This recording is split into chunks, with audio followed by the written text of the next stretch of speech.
रात की नीरव सन्नाटे के बीच एक औरत की दर्द भरी आवाज सुनकर सुधा का रोम रोम कांपने लगा था। ये किसके रोने की आवाज आ रही है? आज तो अस्पताल में कोई मरीज भी भर्ती नहीं है और वो कमरा तो वैसे भी बंद रहता है। सुधा का दिमाग कहता था कि उस कमरे में किसी के होने की कोई संभावना नहीं है, लेकिन दिल जानता था कि आखिर ये आवाज है किसकी। लड़खड़ाते हुए धीमे कदमों से सुधा कमरा नंबर 9 की तरफ बढ़ने लगती है। कमरे के बाहर पहुंचकर वो दरवाजे में लगे शीशे से अंदर झांक कर देखती है तो उसे वहां कोई नजर नहीं आता। सुधा के वहां पहुंचते ही रोने की आवाज भी बंद हो गई थी। हैरान होकर सुधा वहां से जाने के लिए मुड़ती है, तभी उसे कमरे का दरवाजा जोर जोर से पीटने की आवाज सुनाई देने लगती है, जिसे सुनकर सुधा बुरी तरह चौंक जाती है। कौन है वहाँ? कौन है? सुधा के पूछते ही एक बार फिर से किसी औरत के बुरी तरह से रोने चिल्लाने की आवाजें सुनाई देनी शुरू हो जाती है। एक तरफ दरवाजा पीटने की धम धम, दूसरी तरफ वो डरावनी रोती हुई स्त्री की आवाज।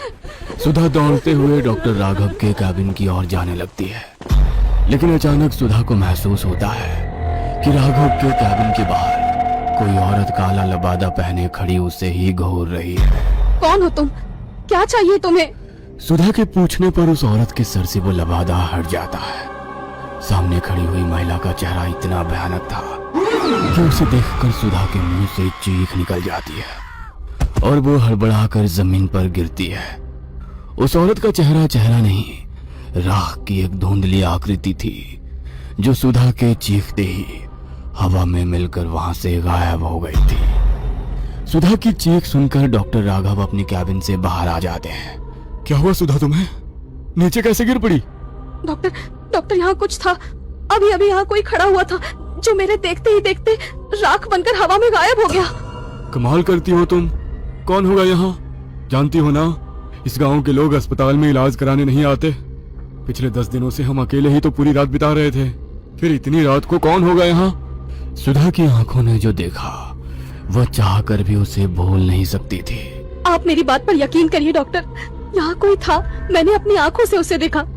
अच्छा आप एक बात बताइए, आपने किसी औरत के रोने की आवाज नहीं सुनी? मैंने खुद अपने कानों से उसके रोने की आवाज सुनी और जब मैं कमरा नंबर 9 के पास गई तो वो आवाज अचानक से बंद हो गई। आसपास घना जंगल है, जरूर किसी जंगली जानवर के रोने की आवाज सुनी होगी तुमने। घबराओ नहीं, मुझे ऐसा लगता है तुम्हें आराम की जरूरत है। मैं ड्यूटी पर हूँ, कोई मरीज आएगा तो मैं अटेंड कर लूंगा, तुम चिंता मत करो।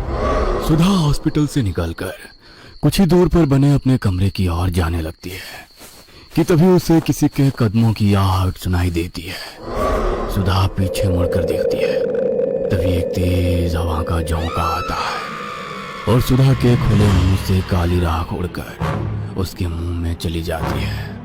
कुछ पलों के लिए सुधा की आंखों की पुतली काली पड़ जाती है और फिर अगले पल नॉर्मल रंग में आ जाती है। सुधा अपने कमरे में जाकर आराम करने लगती है। अगली सुबह नर्स सुधा और डॉक्टर सृष्टि अस्पताल पहुंच जाती हैं।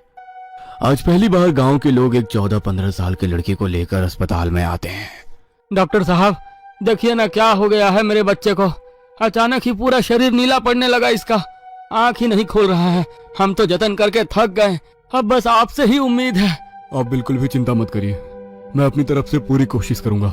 राघव बच्चे दिनेश को अस्पताल में भर्ती कर लेता है और सृष्टि और राघव मिलकर उसका इलाज शुरू कर देते हैं। राघव, इस बच्चे की कंडीशन मुझे तो कुछ ठीक नहीं लग रही। ना तो किसी जहरीले जानवर के काटने का शरीर पर कोई निशान दिखाई दे रहा है और ना ही ऐसा लगता है कि इसने कोई जहरीली चीज खाई हो। फिर अचानक इसे हुआ तो क्या हुआ? मुझे भी कुछ समझ में नहीं आ रहा।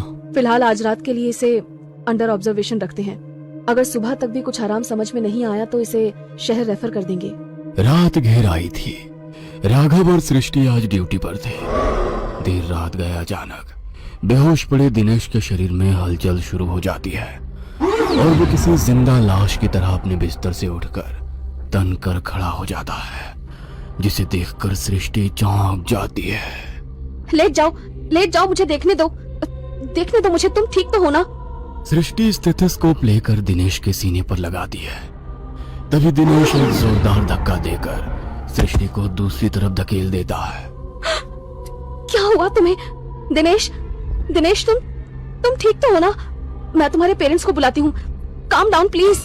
अभी तक दिनेश को अपने पेशेंट की तरह ट्रीट कर रही सृष्टि अचानक ही उसकी आंखों की तरफ देखती है तो उसके पूरे बदन में मानो जोर-जोरी दौड़ जाती है। दिनेश की आंखें बहुत ही डरावनी नजर आ रही थी। उसकी आंखों की पुतलियां पूरी तरह काली हो चुकी थी और चेहरा इतना भावहीन था जैसे कोई मुर्दा अपनी चिता से उठकर खड़ा हो गया हो। एकाएक वार्ड में लटकी पुरानी ट्यूबलाइट झपकने लगती है और कमरे में सीलन की तेज बदबू फैलने लगती है। ये सब क्या हो रहा है? क्या हो रहा है यहाँ पर? दिनेश, ये तुम क्या कर रहे हो? लेकिन तुम ये कर कैसे सकते हो? सृष्टि के इतना कहते ही दिनेश घूर कर सृष्टि को देखने लगता है और अपने हाथ सृष्टि की गर्दन की ओर बढ़ाकर उसकी ओर आने लगता है। सृष्टि डर के मारे जोर जोर से चिल्ला रही थी कि तभी नर्स सुधा कमरे में आ जाती है और दिनेश की गर्दन पकड़कर उसे दीवार में दे मारती है। दिनेश जमीन में गिर चुका था और उसके सर से खून बह रहा था। दिनेश के सर से खून बहता देख सिस्टर सुधा किसी जंगली जानवर की तरह अपने हाथ और पैरों पर चलते हुए दिनेश तक पहुंचती है और उसके सर से बह रहे खून को बुरी तरह से चाटने लगती है। डॉक्टर सृष्टि एक कोने में बूथ बनी यह अविश्वसनीय घटना देख रही थी। अगले ही पल मानो नर्स सुधा पर कोई वहशी जानवर हावी हुआ हो और उसने दिनेश का हाथ मरोड़कर कंधे से अलग कर दिया। डॉक्टर होने के बाद भी यह विभत्स दृश्य देखकर सृष्टि की आंखों के आगे अंधकार छा गया और वो अपने होश खो बैठी थी। कुछ देर बाद होश आया तो राघव सृष्टि को घेरे बैठा था। सृष्टि, क्या हुआ था वहां? और वो लड़का, उसकी मौत कैसे हुई? और वो सुधा कहाँ चली गई? राघव की बात सुनकर सृष्टि रोते हुए उसे कमरे में हुई सारी घटना के बारे में बताने लगती है, जिसे सुनकर डॉक्टर राघव सन्न रह गया था। राघव एक अमीर पिता की इकलौती संतान था। चाहता तो पिता की दौलत पर जीवन भर राज कर सकता था, लेकिन उसने पापा के बिजनेस से जुड़ने की बजाय कड़ी मेहनत करके एक डॉक्टर बनने की इच्छा जताई। नियति ने अपना खेल शुरू कर दिया था। पिता सिंघानिया बेटे राघव के लिए एक बहुत बड़ा अस्पताल बनाकर तैयार करना चाहते थे, लेकिन राघव उसने कुछ और ही सोच रखा था। Are you sure Raghav? तुम वाकई उन आदिवासियों के बीच जाकर उनका इलाज करना चाहते हो? देखो, समाज सेवा के बारे में सोचना और रियल में उसके लिए अपनी पूरी लाइफ को दांव पर लगा देना, ये दो अलग अलग बातें होती हैं। गोल्ड मेडलिस्ट हो तुम। पीजी करने के बाद अगर तुम चाहोगे तो बड़े से बड़े अस्पताल में प्रैक्टिस करके लाखों रुपए कमा सकते हो। मुझे पैसे कमाने के होते ना सृष्टि, तो मैं पापा का बिजनेस भी ज्वाइन कर सकता था। मेरी लाइफ का कुछ अलग ही पर्पस है। सिर्फ पैसे कमाने में मैं उसे बर्बाद नहीं करना चाहता। बड़ी बड़ी बातें करने वाले तो मैंने बहुत देखे हैं राघव। तुम पहले इंसान हो जो सच में इतने बड़े खानदान का बेटा होकर भी उस बीहड़ में अपनी जिंदगी कुर्बान करने जा रहे हो। इतना कहकर सृष्टि कुछ पलों के लिए शांत हो गई थी। Don't be sad Srishti, I understand. तुम्हारी फीलिंग्स की रिस्पेक्ट करता हूँ, लेकिन मैं यही चाहता हूँ कि तुम अपनी जिंदगी में आगे बढ़ो। मेरा इंतजार मत करना, मैं लौट कर नहीं आऊंगा। और मेरा यकीन करो, मैंने ऐसा एक पल के लिए भी नहीं सोचा कि तुम अपनी पूरी जिंदगी दांव पर लगाकर मेरे साथ आओगी। सृष्टि और राघव ने 2 साल पहले मेडिकल में अपना पीजी कंप्लीट किया था। दोनों ही काबिल डॉक्टर बन गए थे। पिछले 8 सालों से पढ़ाई के दौरान दोनों साथ में थे, लेकिन पढ़ाई पूरी करने के बाद राघव ने कहा कि वो अपनी सारी जिंदगी उन लोगों के लिए डिवोट करना चाहता है जिनके पास आज भी मेडिकल फैसिलिटीज के नाम पर कुछ भी नहीं है। तुम किसी भी गांव में जाकर सोशल सर्विस कर सकते हो। ये आदिवासी गांव ही क्यों? मैंने सुना है ये आदिवासी लोग बड़े खतरनाक होते हैं। इनकी अपनी कुछ प्रैक्टिस होती है और ये उसी पर भरोसा करते हैं। मैंने तो यहाँ तक सुना है कि ये लोग दवाइयाँ, हॉस्पिटल, इन सब चीजों में विश्वास ही नहीं करते। आज भी अपने पारंपरिक तरीकों से ही बीमार लोगों का इलाज करते हैं। मुझे तुम्हारी बहुत चिंता हो रही है राघव। पता नहीं वो लोग तुम्हें एक्सेप्ट कर भी पाएंगे या नहीं। तुम बिना बात की फिक्र कर रही हो। अरे ऐसा कुछ भी नहीं है, वहाँ पहले से ही एक हॉस्पिटल है, बस थोड़ा मेंटेन करवाना पड़ेगा, सब हो जाएगा, डोंट वरी।